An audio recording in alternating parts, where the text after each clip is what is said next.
Now, this is important. You won't see it discussed many other places. The new American Civil War. Now, suddenly, Democrats and their media mates are panicking. US President Donald Trump, the monster that they thought looked beaten, suddenly looks like the favourite to win the November election. How could this possibly have happened after all the media attempts to kill him off? Well, one big reason is that the left started a civil war, and it's backfired.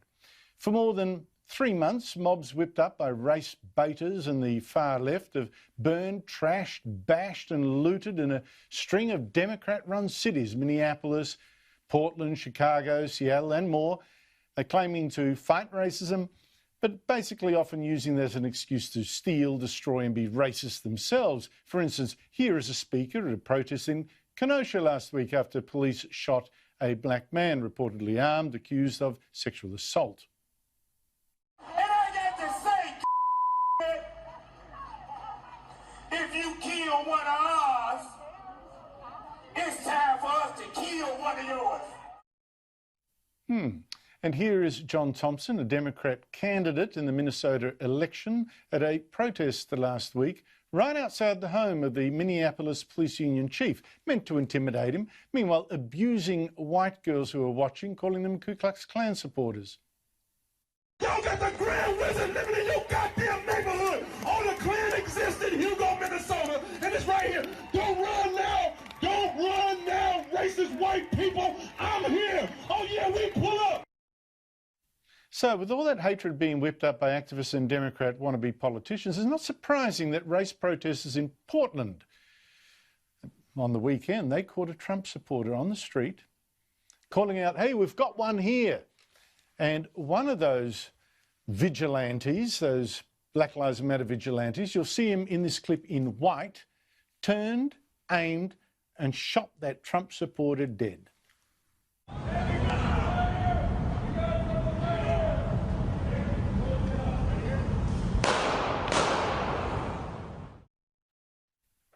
Now, you may think this menace, this involvement of Democrats, is an anomaly. I'm cherry picking here.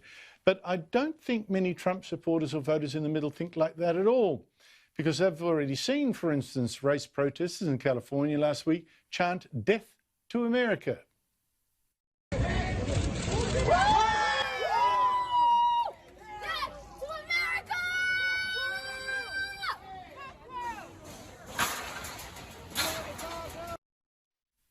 And they've seen Black Lives Matter protesters threaten and scream abuse at a woman, someone just sitting all alone at the diner when she would not raise her fist in support.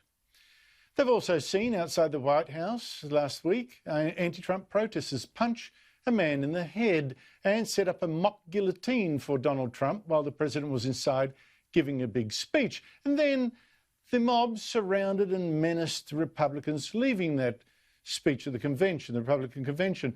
People like Senator Rand Paul and his wife got monstered, and anyone else that the protesters could find, male or female, following them down the street and threatening them. If you saw Trump supporters threatening Democrats like this, do you think you'd ever hear the end of it from the ABC? Put your hands on me again, I'll you up. Put your hands on me again and I'll you up. Hands on me again and I'll you up. And through all of this, the Democrats have encouraged the mayhem, or at best stayed silent. I suspect that chaos, according to their calculations, would make Trump look bad and cost him the election, so let it rip. And I'm not exaggerating.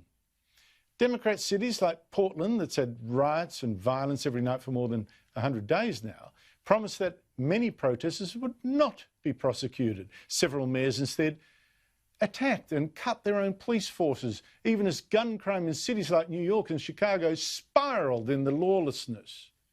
As for Democrat challenger Joe Biden, his staff members, meanwhile, donated money to a group defending people arrested in the rioting and looting in Minneapolis that had turned block after block of that city into literally a smoking ruin.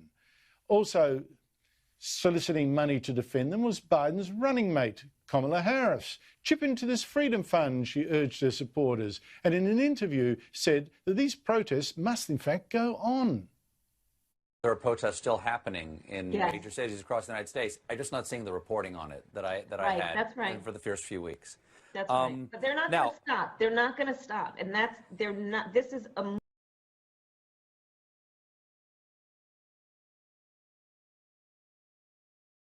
Then Donald Trump's poll numbers last week started to rise. And all over, on CNN in particular, that's far left, that hates Trump, they sounded the alarm. What a change that was. Because first note this, just a couple of months ago, one CNN host, Chris Cuomo, who's brother of the Democrat governor of New York, he wouldn't hear of any criticism of this violence. Now, too many see the protests as the problem. Please, show me where it says that protests are supposed to be polite and peaceful. But last week, fellow CNN host Don Lemon, another Trump hater, warned him, wait, the polls show these riots aren't working. Pull back. The rioting has to stop. Chris, as you know and I know, it's showing up in the polling. It's showing up in focus groups. It is the only thing right now that is sticking. It's the only thing that could stick and save Donald Trump. And sure enough, Joe Biden and Kamala Harris are now racing out, damning the violence at last. Too late. Harris said, I join Joe Biden in condemning this violence. And Biden had the gall now to say, yes, I condemn this violence unequivocally, only then to blame Donald Trump for the mayhem caused by the left. What does President Trump think will happen when he continues to insist on fanning the flames of hate and division in our society? He said. Well, who's been doing that? Joining me is Barbara Heineback, former press officer to the wife of then Democrat President Jimmy Carter before becoming a strategic consultant to Democrat President Bill Clinton. Barbara, I'm shocked by what I see. Thanks for joining us, but how serious is this political violence? It is terrible, and it has been terrible for 3 months.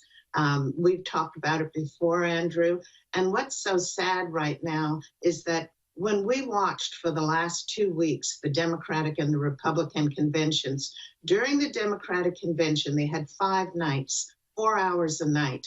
Not one word was breathed about the violence. And Kamala Harris, the woman running for vice president on the Democratic ticket, she went on to say how wonderful Black Lives Matter was. You just showed, a little clip from her, nothing about the violence. And Joe Biden said he could run this campaign from his basement, and he's going to listen to the science. And that means everyone stay low and stay at home. His ratings were up pretty high.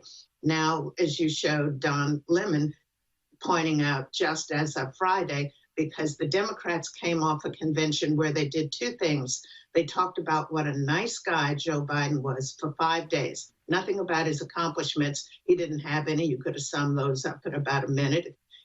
For the 47 years he's been in political arena. And also they talked about how much they disliked Donald Trump. No. But what did the Republicans do? Conversely, they had a long list of accomplishments that Donald Trump has achieved, and so many of the things that he's done for people of color, not just for the nation. He has given money on an annual basis to historically Black colleges and universities. Even when I went to Howard University many years ago, they had to almost beg and borrow to get annual funding for the school to stay open the coming year.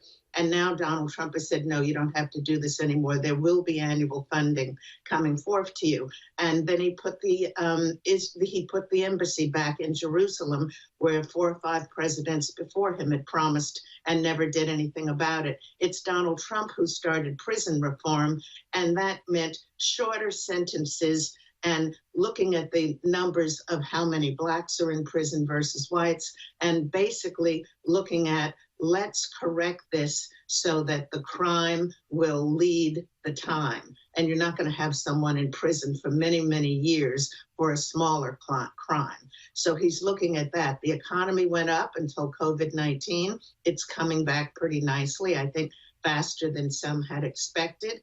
And what we're going to be looking at now, when we saw that the Democrats have spent the last 4 years without having done anything policy-driven or constructive for people of the nation, They've spent their time trying to either impeach Donald Trump or trying to blame it on Russia. Is he in cahoots with the Russians and these other scenarios? And I think that the Democrats were hoping that the Black Lives Matter demonstrations were going to end up at the foot of Donald Trump.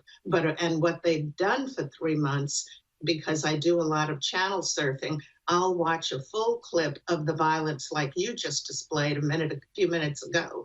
But when you watched some of mainstream media, they took out those clips and just showed you the part where they were demonstrating, in a peaceful manner during the day. If they were so peaceful, why would they have to hide their faces? I did a lot of marching and protesting back in the 60s and early 70s, when in my college years and younger years. And we wanted people to know who we were and what we stood for. And it was for a goal and a reason. But like Donald Trump called them many months ago, domestic terrorists, that is exactly what they are. They're thugs, they're thieves. Yeah, Barbara, this to me seems so obvious. I do not see the media calling it out. We've seen the Democrats actually conniving in this violence.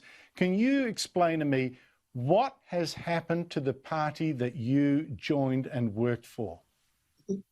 I didn't leave the party left me. And when I look at what the Democrats are doing right now and some of these demonstrations, it reminds me of Hitler.